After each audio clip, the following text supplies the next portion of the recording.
Halo YouTube, selamat datang di channel Suara Nusantara, channel yang selalu memberikan informasi terupdate buat kalian semua. Jika channel ini bermanfaat buat kalian, jangan lupa untuk like, subscribe, share, dan tekan tombol lonceng di pojok kiri layar kalian, agar kalian tak ketinggalan informasi terbaru dari channel ini. Sejarah Bathara Katong dan Ponorogo. Raden Katong yang kemudian lazim disebut Bathara Katong bagi masyarakat Ponorogo mungkin bukan sekedar figur sejarah semata. Hal ini terutama terjadi di kalangan santri yang meyakini bahwa Bathara Katonglah penguasa pertama Ponorogo sekaligus pelopor penyebaran agama Islam di Ponorogo. Bathara Katong memiliki nama asli Lembu Kanigoro. Tidak lain adalah salah seorang putra Prabu Brawijaya V dan selir yakni Putri Campa yang beragama Islam. Mulai redupnya kekuasaan Majapahit saat kakak tertuanya Lembu Kenongo yang berganti nama sebagai Raden Fatah mendirikan Kesultanan Demak Bintoro. Lembu Kanigoro mengikuti jejaknya untuk berguru di bawah bimbingan Wali Songo di Demak. Prabu Brawijaya V yang pada masa hidupnya berusaha diislamkan oleh Wali Songo. Para wali Islam tersebut membujuk Prabu Brawijaya V dengan menawarkan seorang putri Campa yang beragama Islam untuk menjadi istrinya. Berdasarkan catatan sejarah keturunan generasi ke-126 beliau yaitu Ki Padmo Susastro, disebutkan bahwa Bathara Katong di masa kecilnya bernama Raden Joko Piturun atau disebut juga Raden Harak Kali. Beliau adalah salah seorang putra Prabu Brawijaya V dari Garwa Pangrambe atau selir yang tinggi kedudukannya. Walaupun kemudian Prabu Brawijaya sendiri gagal untuk diislamkan, tetapi perkawinannya dengan Putri Campa mengakibatkan meruncingnya konflik politik di Majapahit. Diperistrinya Putri Campa oleh Prabu Brawijaya V memunculkan reaksi dari elit istana yang lain, sebagaimana dilakukan oleh seorang punggawanya bernama Pujangga Anom Ketut Suryangalam, seorang penganut Hindu yang berasal dari Bali. Tokoh yang terakhir ini kemudian keluar dari Majapahit dan membangun peradaban baru di Tenggara Gunung Lawu sampai lereng barat Gunung Wilis yang kemudian dikenal dengan nama Wengker atau Ponorogo saat ini. Ki Ageng Ketut Suryangalam ini kemudian dikenal sebagai Ki Ageng Kutu atau Demang Kutu, dan daerah yang menjadi tempat tinggal Ki Ageng Kutu ini dinamakan Kutu. Kini merupakan daerah yang terdiri dari beberapa desa di wilayah Kecamatan Jetis. Ki Ageng Kutulah yang kemudian menciptakan sebuah seni barongan yang kemudian disebut reog. Dan reog tidak lain merupakan artikulasi kritik simbolik Ki Ageng Kutu terhadap Raja Majapahit. Disimbolkan dengan kepala harimau yang ditundukkan dengan rayuan seorang perempuan Putri Campa yang disimbolkan dengan dada merak. Dan Ki Ageng Kutu sendiri disimbolkan sebagai Pujangga Anom atau sering disebut sebagai Pujangganong yang bijaksana walaupun berwajah buruk. Pada akhirnya, upaya Ki Ageng Kutu untuk memperkuat basis di Ponorogo inilah yang pada masa selanjutnya dianggap sebagai ancaman oleh kekuasaan Majapahit. Dan selanjutnya, pandangan yang sama dimiliki juga dengan Kesultanan Demak yang notabene sebagai penerus kejayaan Majapahit walaupun dengan warna Islamnya. Sunan Kalijaga bersama muridnya Kiai Muslim atau Ki Ageng Mirah mencoba melakukan investigasi terhadap keadaan Ponorogo dan mencermati kekuatan-kekuatan yang paling berpengaruh di Ponorogo, dan mereka menemukan Demang Kutu sebagai penguasa paling berpengaruh saat itu. Demi kepentingan ekspansi kekuasaan dan Islamisasi, penguasa Demak mengirimkan seorang putra terbaiknya, yakni yang kemudian dikenal luas dengan Bathara Katong, dengan salah seorang santrinya bernama Seloaji, dan diikuti oleh 40 orang santri senior yang lain. Raden Katong akhirnya sampai di wilayah Pengker, lalu kemudian memilih tempat yang memenuhi syarat untuk pemukiman, yaitu di Dusun Pelampitan, Kelurahan Sentono, Kecamatan Jenangan. Saat Bathara Katong datang memasuki Ponorogo, kebanyakan masyarakat Ponorogo adalah penganut Buddha, animisme, dan dinamisme.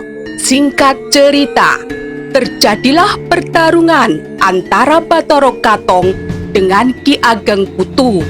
Di tengah kondisi yang sama-sama kuat, Bathara Katong kehabisan akal untuk menundukkan Ki Ageng Kutu. Kemudian dengan akal cerdasnya, Bathara Katong berusaha mendekati putri Ki Ageng Kutu yang bernama Niken Gandini dengan diiming-imingi akan dijadikan istri. Kemudian Niken Gandini inilah yang dimanfaatkan Bathara Katong untuk mengambil pusaka Korowelang, sebuah pusaka pamungkas dari Ki Ageng Kutu.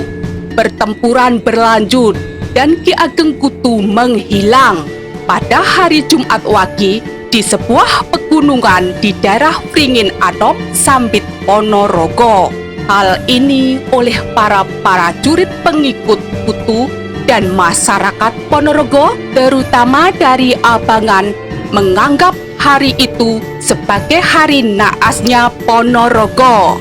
Tempat menghilangnya Ki Ageng Kutu ini disebut sebagai Gunung Basin, terletak di daerah Bungkal. Bathara Katong kemudian mengatakan bahwa Ki Ageng Kutu akan moksa dan terlahir kembali di kemudian hari.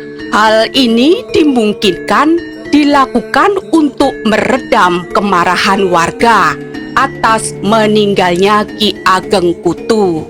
Setelah dihilangkannya Ki Ageng Kutu, Bathara Katong mengumpulkan rakyat Ponorogo dan berpidato bahwa dirinya tidak lain adalah Bathara, manusia setengah dewa.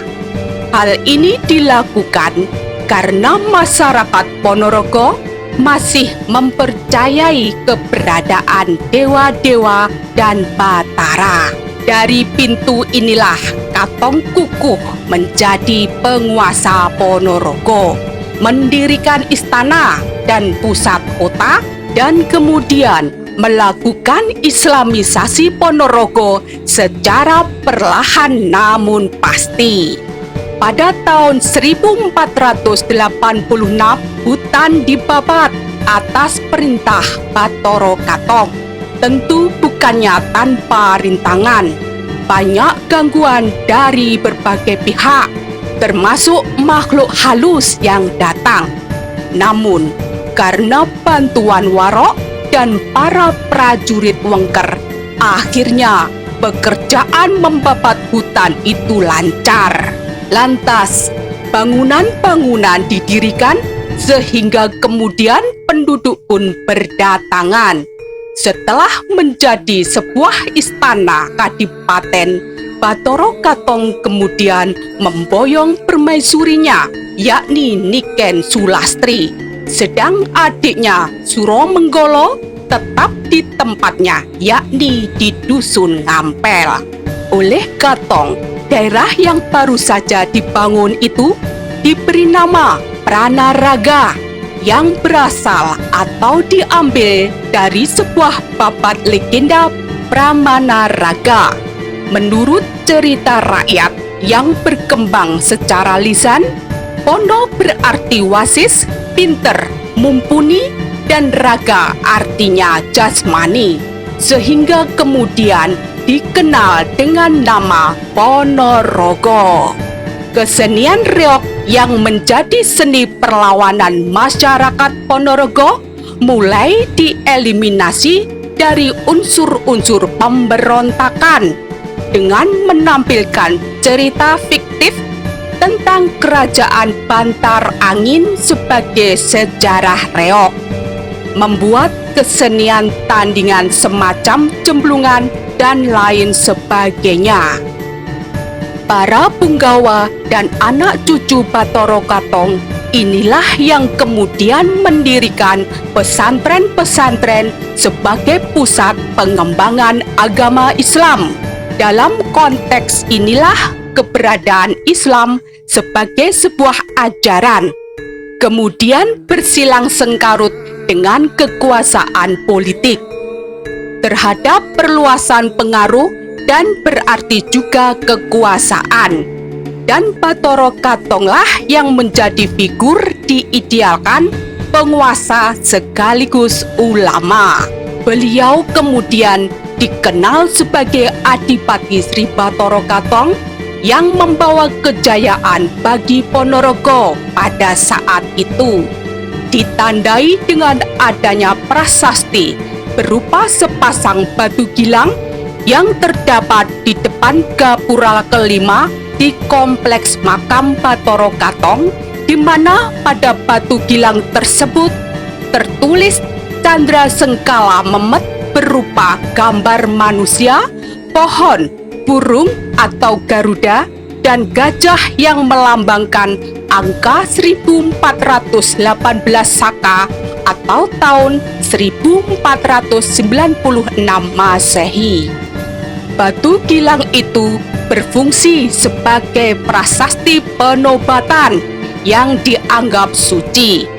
Atas dasar bukti peninggalan benda-benda pusaka purbakala tersebut, dengan menggunakan referensi Handbook of Oriental History, dapat ditemukan hari wisuda Bathara Katong sebagai Adipati Kadipaten Ponorogo, yakni pada hari Ahad Pon tanggal 1 bulan besar tahun 1418 Saka bertepatan dengan tanggal 11 Agustus 1496 Masehi atau 1 Dzulhijjah 901 Hijriah.